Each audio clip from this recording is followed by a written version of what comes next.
Very good morning વિદ્યાર્થી મિત્રો. હું ગૌરવ ભટ્ટ ધોરણ 10 અને ધોરણ 12માં ગુજરાતી મીડિયમ અને ઇંગ્લિશ મીડિયમમાં ગુજરાતી વિષયનો અભ્યાસ કરાવું છું. આજે આપણે ધોરણ 10 ગુજરાતી મીડિયમમાં 8મું ચેપ્ટર ભણવાનું છે. 7મું ચેપ્ટર બાકી છે મને ખ્યાલ છે, પણ મારે કોર્સમાં છે 8મું ચેપ્ટર મેં લખાવેલું છે.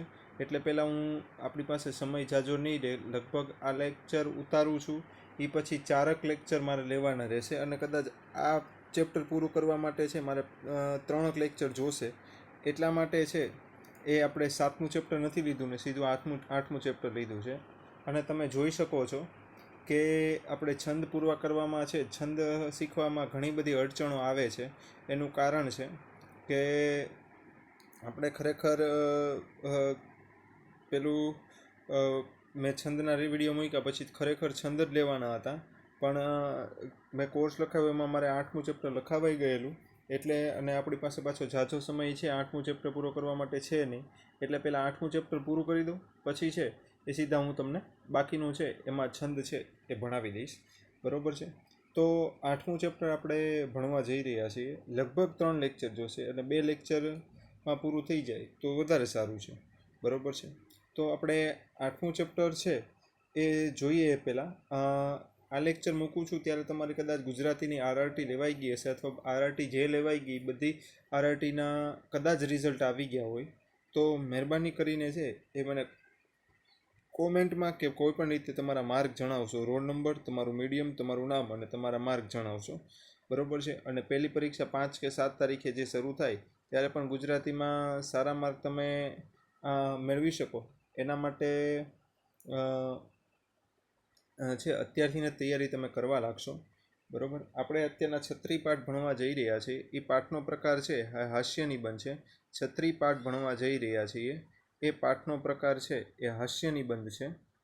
હાસ્ય નિબંધ. છત્રી પાઠનો પ્રકાર હાસ્ય નિબંધ. પાઠ છે એ 4 માર્કમાં પૂછાઈ શકે અને 1 માર્કમાં પણ પૂછાઈ શકે. પાઠ 4 માર્કમાં પણ પૂછાઈ શકે અને 1 માર્કમાં પણ પૂછાઈ શકે. બરાબર છે? છત્રી પાઠનો પ્રકાર હાસ્ય નિબંધ છે. હાસ્ય નિબંધ. પાઠ 4 માર્કમાં પણ પૂછાઈ શકે અને 1 માર્કમાં પણ પૂછાઈ શકે. આ ભાઈનું મોઢું જોઈને જ તમને છે એ થોડુંક એ થોડુંક હસવું આવે એમ છે. એનું કારણ છે કે પોતે હાસ્ય કલાકાર છે, એટલે કદાચ એવું ફેસ બનાવ્યું કે એવો ફોટો મોકલો હોય એવું બની શકે.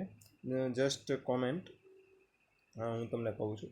લેખકનું નામ છે રતિલાલ બોરીસાગર. લેખકનું નામ છે રતિલાલ બોરીસાગર. રતિલાલ બોરીસાગરનો જન્મ સાવરકુંડલામાં થયો હતો. ટીક કરતા જજો. રતિલાલ બોરીસાગરનો જન્મ સાવરકુંડલામાં થયો હતો. પછી એ ગુજરાત રાજ્ય શાળા પાઠ્યપુસ્તકમાં નાયબ નિયામક તરીકે કામ કરતા હતા. અંડરલાઇન કરી નાખજો.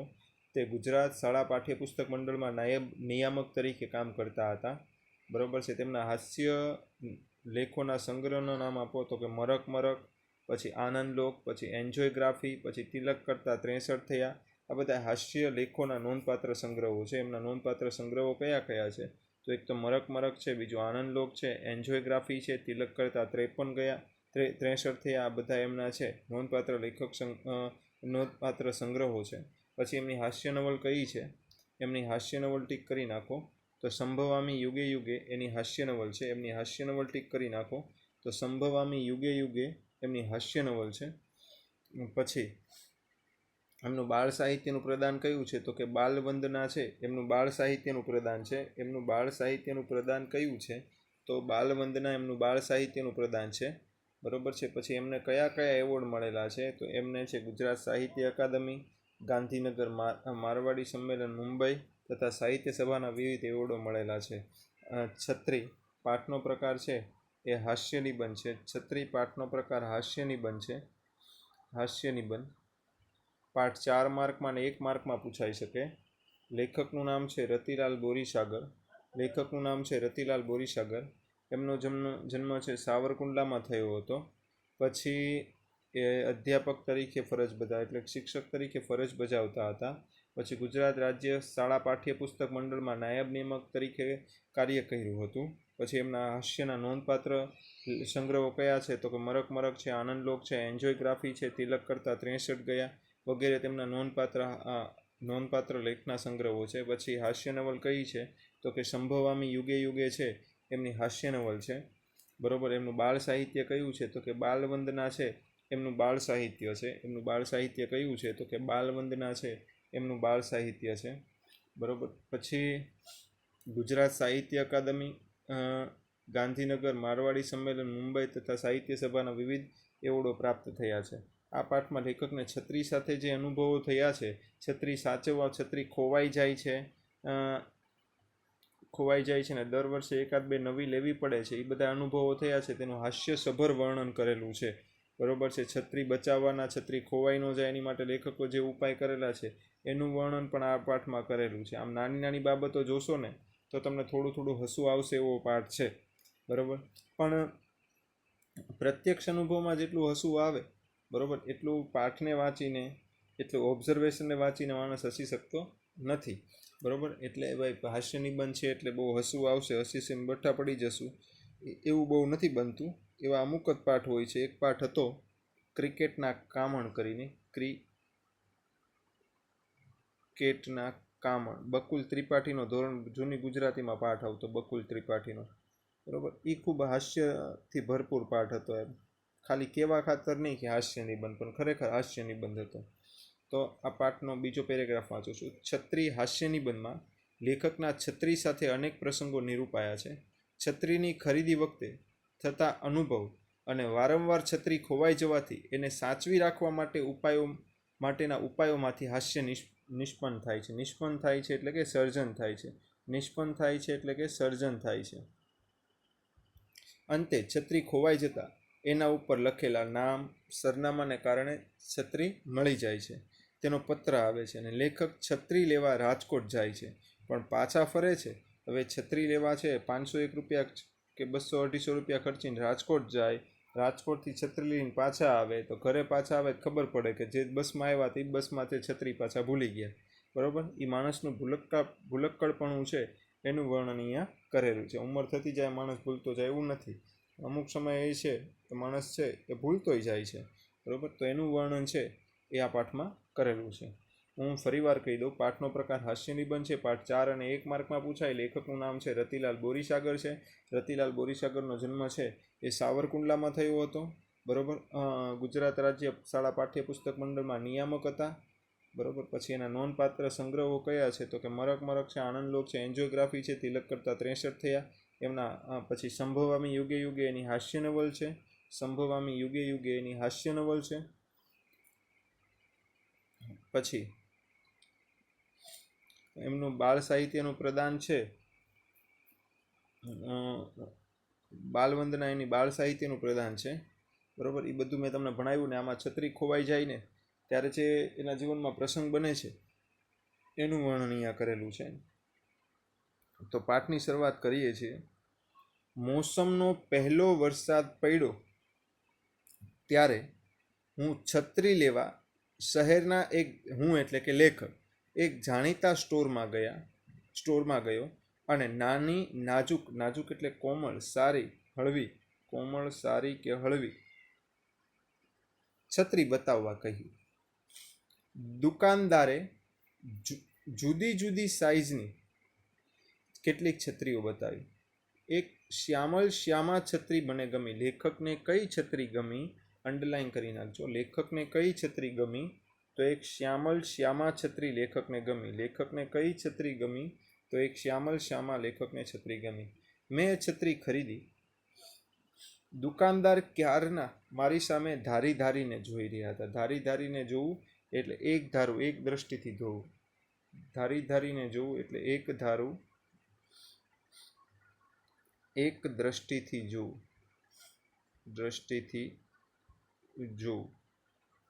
જોઈ રહ્યા હતા અને કશુંક યાદ કરવાનો પ્રયત્ન કરે છે એમ મને લાગ્યું. કોઈ ગ્રાહક ઉધાર છત્રી ખરીદી ગયો હશે અને મારા જેવો દેખાતો હશે તો શું થશે એ વિચારમાં થોડો ગભરાયો. લેખક છત્રી લેતી વખતે કેમ ગભરાયા? તો કોઈ ગ્રાહક ઉધાર છત્રી ખરીદી ગયો હશે, લેખક જેવો દેખાતો હશે તો લેખકનું શું થશે? બધાની સામે માંગણી કરશે પૈસાની ને ડર લાગશે ને એવું બધાને કારણે ગભરાણા. છત્રીના પૈસા આપી છત્રી લઈ હું જવા કરતો હતો ત્યાં દુકાનદારે પૂછ્યું, સાહેબ કાકાને બદલે સાહેબ કહ્યું મને ગમ્યું. ઘણી બધી વખત છે આપણો રોંગ નંબર લાગી જતો હોય. કોક આપણે છે કાકા બોલાવી દેતું હોય, બરાબર છે, અને વડીલ બોલાવી દે, ત્યારે આપણી ઉંમર પ્રમાણે તે સંબોધન ન કરે, એડ્રેસ ન કરે તો ઘણી વખત ગુસ્સો આવે, બરાબર. એવી રીતના આ ભાઈને તે ભાઈ કાકાને બદલે સાહેબ કહ્યું એ મને ગમ્યું. પરિસ્થિતિમાં જોકે એનાથી ખાસ કશો ફરક પડ્યો નહોતો, તોય જરા સારું લાગ્યું. તમે ગઈ સાલ છત્રી લેવા આવેલા ખરા? ઓલો કેમ ધારે ધારીને જોતો હતો? તો કે એને એમ કે આ ગયા વર્ષે ત્યાં છત્રી લેવા આવેલો એટલા માટે. એટલે લેખક એક દુકાને ગયા, દુકાને જુદી જુદી છત્રીઓ બતાવવા કહ્યું, દુકાનદારે જુદી જુદી છત્રીઓ બતાવી, લેખકને શ્યામલ છત્રી ગમી, લેખક ખરીદતા હતા ત્યારે છે દુકાનદાર એને વારંવાર ધારીને જોતો હતો. તો લેખકને એમ લાગ્યું કે ખરેખર મારી સામું જોવે છે તો મારી જેવો કોઈ એવો વ્યક્તિ દેખાતો હશે કે જે ઉધાર છત્રી ખરીદી ગયો હશે ને પૈસા નહીં આપ્યા હોય તો મારું શું થશે? અને લેખક છત્રી લઈને જતા હતા ત્યાં કાકાને બદલે સાહેબ કહીને એમને રોક્યા, બરાબર છે. અને તો એનાથી કાંઈ ખાસ કશો ફરક પડ્યો નહીં, પણ દુકાનદારે એમ પૂછ્યું કે તમે ગઈ સાલ છત્રી લેવા આવેલા? સાલ એટલે વર્ષ, ગયા વર્ષે છત્રી લેવા આવેલા? ગઈ સાલ જ નહીં, એની પહેલાંની સાલે પણ છત્રી લેવા આવેલો. ગઈ સાલની પહેલાંની સાલે પણ મેં છત્રી ખરીદેલી. અલબત્ત એટલે જરૂર, અલબત્ત એટલે જરૂર, એ કોઈ બીજી દુકાનેથી ખરીદેલી, બરાબર. એટલે લેખકને પોતાની ભૂલવાની આદત, એના કારણે કેટલી છત્રીઓ ગુમાવી, એના કારણે કયા સાલે છત્રી ખરીદી એનું વર્ણન કરે છે. આ હાસ્યાસ્પદની વાત છે. ગઈ સાલની પહેલાંની સાલે, ગઈ સાલે અને બધી સાલે મેં છે છત્રીઓ ખરીદી. પણ સાહેબ અમારી છત્રી એમ વર્ષ દિવસમાં તૂટી ન જાય. અમારી છત્રી બહુ ટકાઉ છે. ટકાઉ એટલે કે મજબૂત છે અથવા લાંબો સમય ટકી શકે તેવી છે, એને ટકાઉ કહેવાય. શબ્દ સમૂહમાં પૂછાય કે લાંબો સમય ટકી શકે તેવું એને શું કહેવાય? તો કે ટકાઉ કહેવાય. લાંબો સમય ટકી શકે તેવું એને શું કહેવાશે? તો ટકાઉ કહેવાશે. તે હશે જ, હું ના નથી પાડતો. તમારી છત્રી ટકાઉ હશે જ, પણ તમારી છત્રી મારી પાસે નથી ટકતી, ખોવાય જ નહીં એવી છત્રી તમે રાખો છો. ઓલાને કીધું ભાઈ તમે ટકાઉ રાખો છો એનો કોઈ પ્રોબ્લેમ નથી, પણ તમારી છત્રી મારી પાસે ટકતી નથી, ક્યારેક ખોવાઈ જાય છે. તો લેખક પછી ઓલાને બોલતી બંધ કરવા માટે એમ કીધું કે ખોવાય જ નહીં એવી છત્રી તમે રાખો છો? એવી છત્રી તો અમે નથી રાખતા, કદાચ કોઈ નહીં રાખતું હોય. એટલે છત્રી તમારી પાસે ટકે એવો ઉપાય તમારે શોધી કાઢવો પડે. દુકાનદારે છત્રી માટે લેખકને શું કીધું? દુકાનદારે છત્રી માટે લેખકને શું કીધું? દુકાનદારે છત્રી માટે લેખકને કીધું કે એવી છત્રી તો અમે નથી રાખતા, છત્રી તમારી પાસે ટકે એવો ઉપાય તમે ક્યાંક કરો એમ. તો અહીંયા પેલા છે ને સમાનાર્થી વિરુદ્ધાર્થી એટલામાં હોય તો પેલા જોઈ લઈએ. તો નાજુક એટલે કોમળ અથવા હળવી. સાઈઝ એટલે કદ. એક શ્યામા છત્રી મને ગમે. એક વિશેષણ, શ્યામલ વિશેષણ અને શ્યામા વિશેષણ, આ ત્રણ પ્રકારના વિશેષણો અને છત્રી નામ, બરોબર. એક શ્યામા છત્રી ગમી, એક વિશેષણ, શ્યામલ વિશેષણ, શ્યામા વિશેષણ અને છત્રી નામ. પછી ધારીને જોવું, એક ધારું જોવું, એક દ્રષ્ટિથી જોવું. ધારીને જોવું એટલે એક ધારું જોવું, એક દ્રષ્ટિથી જોવું.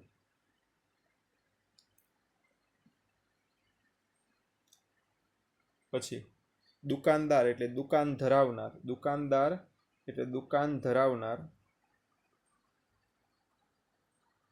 ઉપપદ સમાસ કહી શકાય.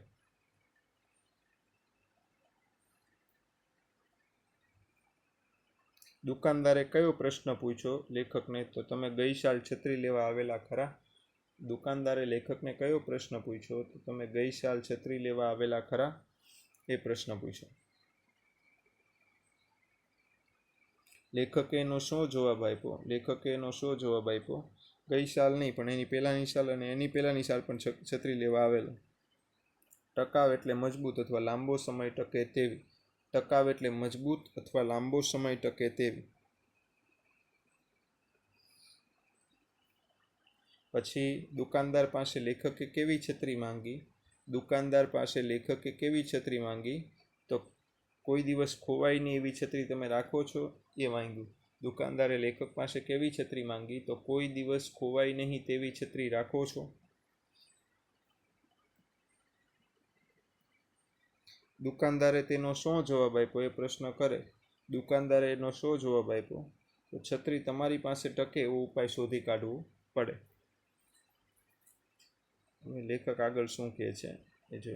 પોતાના કુંવરને કાંટો ન વાગે એ માટે આખા રાજ્યની ધરતીને ચામડાથી મઢી દેવાનો હુકમ કરનારા રાજાને એક માણસે કુંવર માટે ચામડાના બૂટ સીવી આપ્યા હતા. કદાચ આ રવિન્દ્રનાથ ટાગોરનું વાક્ય છે. રવિન્દ્રનાથ ટાગોરની કઈ વાત કરે છે? તો કે પોતાના કુંવરને કાંટો ન વાગે એ માટે એક રાજાએ શું હુકમ કર્યો હતો? તો આખા રાજ્યની ધરતીને ચામડાથી મઢી દેવાનો હુકમ કર્યો હતો. એક ખાલી પોતાના કુંવરને કાંટો ન વાગે એમાં આખા રાજ્યની ધરતીને ચામડાથી મઢી દે તો કેટલા પશુઓનો સંહાર થઈ જાય. બરાબર. એની બદલે એમ જ હોવું જોઈએ, ઓલું ગામ ફેરવવા કરતાં ગાડું ફેરવવું સારું. બરાબર છે. તો એની જેમ જ તે. એટલે પછી એક બીજો ઉપાય કર્યો કે સાહેબ આખા રાજ્યને છે ચામડાથી નથી મઢવું, તમારા છોકરાને ચામડાના બૂટ સીવી આપો. બરાબર છે. રવિન્દ્રનાથ ટાગોરમાં કાવ્યમાં કઈ વાત આવે છે? તો પોતાના કુંવરને કાંટો ન વાગે એમાં એક રાજાએ હુકમ કર્યો હતો કે આખા રાજ્યની ધરતીને છે ચામડાથી મઢી દો. પણ છે એક માણસ એનો ઉપાય કાઢે છે કે એનું ચામડાથી નથી મઢવી, તમારા બાળકના માટે બૂટ છે હું ચામડાના સીવી દઉં. જગતને સુધારવાના મિથ્યા પ્રયત્નો છોડી જાતને સુધારવાનો ઉપદેશ કવિવરે આપ્યો છે. કવિવરે કયો ઉપદેશ આપ્યો છે પોતાના કાવ્ય દ્વારા? તો જગતને સુધારવાના મિથ્યા પ્રયત્નો છોડી અને જાતને સુધારવાનો ઉપદેશ છે કવિવરે આપ્યો છે. કવિવરે કયો ઉપદેશ આપ્યો છે? 1 માર્કમાં પૂછાય. તો જગતને સુધારવાના મિથ્યા પ્રયત્નો છોડી એટલે ગામને સુધારવાની છે, એટલે ગામને સુધારવાનું આપણે કાંઈ કોઈ છે એવું કહેવાય ને કે નેતૃત્વ નથી લઈ લીધું, એટલે પોતાને સુધારવાનો પ્રયત્ન કરવાનો. છત્રીની દુકાનના માલિકે ટાગોરના કાવ્યો કે વાર્તાઓ કદાચ નહીં વાંચ્યા હોય, કદાચ ટાગોર વિશે ખાસ કશું જાણતા પણ નહીં હોય, પરંતુ તેઓ મને કદી ખોવાય નહીં એવી છત્રી શોધવાના ફાંફા મારવાનું એટલે કે વ્યર્થ પ્રયત્ન કરવાનું છોડી છત્રી ખોવાય જ નહીં એવો ઉપાય શોધવા સમજાવી રહ્યા છે. તેમની વાત મને સાચી લાગી, પરંતુ જ્ઞાન મળવાથી કશું વળતું નથી. શેનાથી કશું વળતું નથી? અંડરલાઈન કરી નાખો. શેનાથી કશું વળતું નથી? તો જ્ઞાન મળવાથી કશું વળતું નથી. અંડરલાઈન કરી નાખજો. શેનાથી કશું વળતું નથી? તો જ્ઞાન મળવાથી કશું વળતું નથી. બરાબર છે. અને શું સહેલું નથી? તો જ્ઞાનને આચરણમાં મૂકવું સહેલું નથી. શું સહેલું નથી? તો જ્ઞાનને આચરણમાં મૂકવું સહેલું નથી. એમાં આ પેરેગ્રાફમાં ઘણું અગત્યનું છે, એ પહેલાં એ જોઈ લઈએ. રવિન્દ્રનાથ ટાગોરના કાવ્યમાં કઈ વાત આવે છે? તો રવિન્દ્રનાથ ટાગોરના કાવ્યમાં કઈ વાત આવે છે? તો આખા રાજ્યની ધરતીને ચામડાથી મઢી દેવાની વાત કરે છે. પણ એક વ્યક્તિ છે એના રાજાના બાળકને ચામડાના બૂટ છે એ સીવી આપવા કહે છે. બરાબર. અને એમાં કવિવર શું ઉપદેશ આપે છે? તો જગતને સુધારવાના મિથ્યા પ્રયત્નો છોડી દેવાનું કહે છે. બરાબર. પછી શેનાથી કશું વળતું નથી? તો જ્ઞાન મળવાથી કશું વળતું નથી. મને બધી ખબર હોય કે ભાઈ આમાં આમ થાય, આમ ભાઈ ખોટું ન બોલીએ તો સારું. બરાબર. પણ એનું કાંઈ દરેક પરિસ્થિતિમાં હું ખોટું ન બોલવું એને આચરણમાં ન મૂકી શકું, એને અમલમાં ન મૂકી શકું. બરાબર. એટલે એ જ્ઞાનને આચરણમાં મૂકવું સહેલું નથી. બરાબર. હવે ટીક કરતા જાઓ આ પેરેગ્રાફમાં. મઢી દેવું એટલે ઢાંકી દેવું. મઢી દેવું એટલે ઢાંકી દેવું.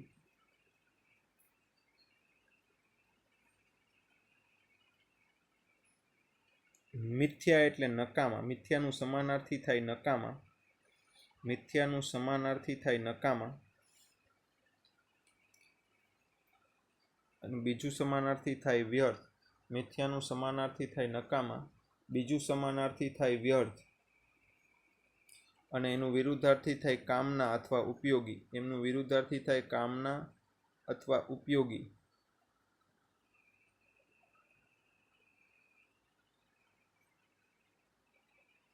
પછી કવિવર એટલે કવિઓમાં શ્રેષ્ઠ. કવિવર એટલે કવિઓમાં શ્રેષ્ઠ. કર્મધારય સમાસ થાય. કવિવર એટલે કવિઓમાં શ્રેષ્ઠ, કર્મધારય સમાસ થાય. પછી ફાંફા મારવા એટલે વ્યર્થ પ્રયત્ન કરવા. વ્યર્થ કે નકામા પ્રયત્ન કરવા. ફાંફા મારવા એટલે વ્યર્થ કે નકામા પ્રયત્ન કરવા.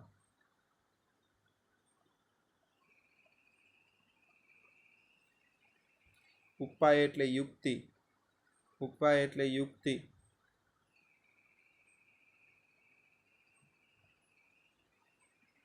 શેનાથી કશું વળતું નથી? તો જ્ઞાન મળવાથી કશું વળતું નથી. શેનાથી કશું વળતું નથી? તો જ્ઞાન મળવાથી કશું વળતું નથી. અને શું સહેલું નથી? તો જ્ઞાનને આચરણમાં મૂકવું સહેલું નથી. શું સહેલું નથી? તો જ્ઞાનને આચરણ. આચરણ એટલે અમલ. આચરણ એટલે અમલ. ફરી વાર આનું અહીંયા લખાયું એટલું બોલી જાવ ઝડપથી. હુકમ એટલે આદેશ. હુકમ એટલે આદેશ. પછી મઢી દેવું એટલે ઢાંકી દેવું. હુકમ એટલે આદેશ. મઢી દેવું એટલે ઢાંકી દેવું. મિથ્યા એટલે નકામા. મિથ્યા એટલે નકામા. પછી નકામા એનું બીજું થાય વ્યર્થ અને એનું વિરુદ્ધાર્થી થાય કામના. મિથ્યા એટલે નકામા, બીજું થાય વ્યર્થ, એનું વિરુદ્ધાર્થી થાય કામના. પછી કવિવર એટલે કવિઓમાં શ્રેષ્ઠ. કવિવર એટલે કવિઓમાં શ્રેષ્ઠ.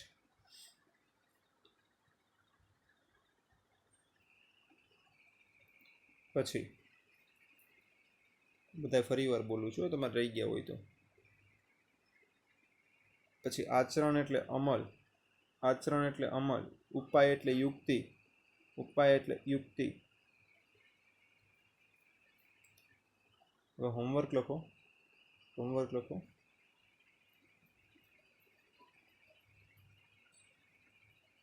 એક પેજનું હોમવર્ક હું તમને લખાવું છું.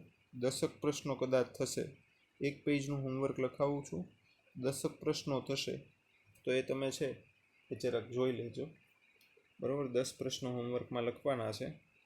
બાકી પાઠમાં હસવું ન આવે તો આ ભાઈનું થોડીક વાર મોઢું જોયા કરવું, એટલે તમને થોડુંક હસવું વધારે આવી જશે.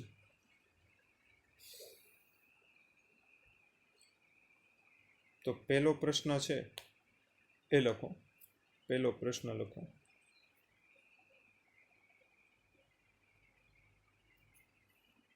છત્રી પાઠનો પ્રકાર જણાવો. છત્રી પાઠનો પ્રકાર જણાવો.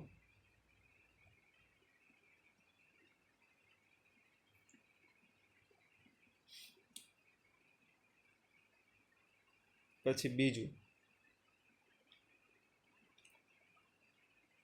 છત્રી પાઠના લેખકનું નામ જણાવો. છત્રી પાઠના લેખકનું નામ જણાવો.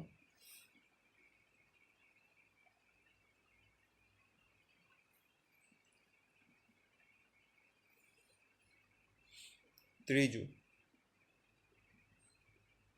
છત્રી પાઠના લેખકનું વતન જણાવો. છત્રી પાઠના લેખકનું વતન જણાવો.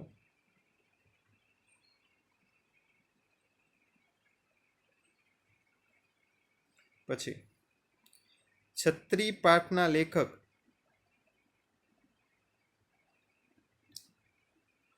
ગુજરાત રાજ્ય. છત્રી પાઠના લેખક ગુજરાત રાજ્ય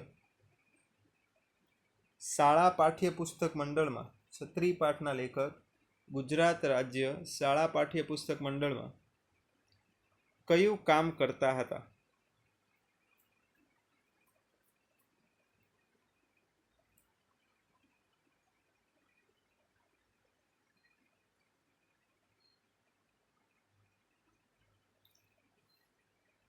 પછી છત્રી પાઠના લેખકના નોંધપાત્ર સંગ્રહો જણાવો. છત્રી પાઠના લેખકના નોંધપાત્ર સંગ્રહો જણાવો.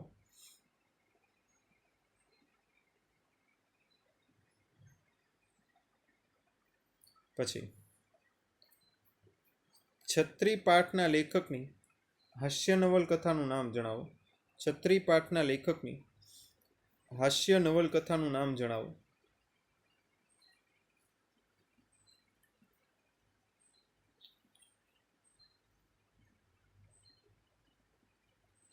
પછી છત્રી પાઠના લેખકના બાળ સાહિત્યનું પ્રદાન જણાવો. છત્રી પાઠના લેખકનું બાળ સાહિત્યનું પ્રદાન જણાવો.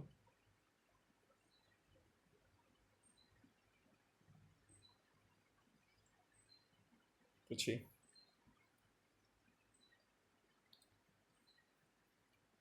છત્રી પાઠના લેખકને કયા એવોર્ડ મળ્યા છે?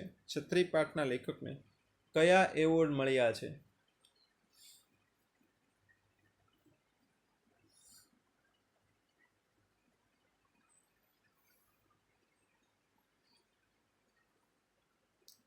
લેખક ક્યારે છત્રી લેવા જાણીતા સ્ટોરમાં ગયા? લેખક ક્યારે છત્રી લેવા જાણીતા સ્ટોરમાં ગયા?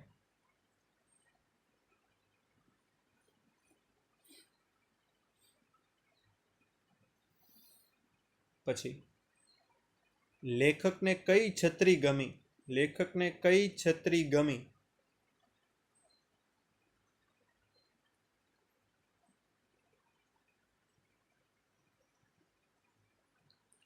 પછી લેખક કયા વિચારે ગભરાયા? લેખક કયા વિચારે ગભરાયા?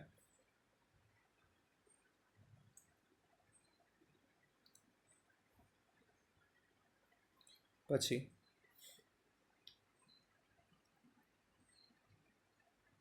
દુકાનદારે લેખકને કયો પ્રશ્ન કર્યો? દુકાનદારે લેખકને કયો પ્રશ્ન કર્યો?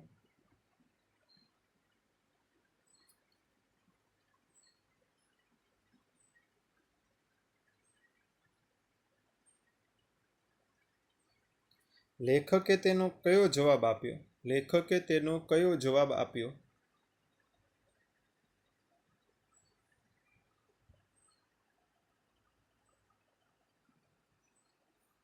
આટલા પ્રશ્નો લખાવું છું. પછીના લેક્ચરમાં છે એ આપણે લગભગ પાઠ પૂરો થઈ જાય તો ઠીક છે, બરાબર, તો વાંધો નથી. ન પૂરો થાય તો વાંધો નથી, બરાબર, પણ 3 લેક્ચરમાં તો પાઠ પૂરો થઈ જશે, અથવા 2.5 લેક્ચરમાં. આજનો લેક્ચર આપણે અહીંયા પૂરો કરીએ છીએ. છત્રી પાઠ નો પાર્ટ 1 અહીંયા પૂરો કરીએ છીએ. Thank you very much.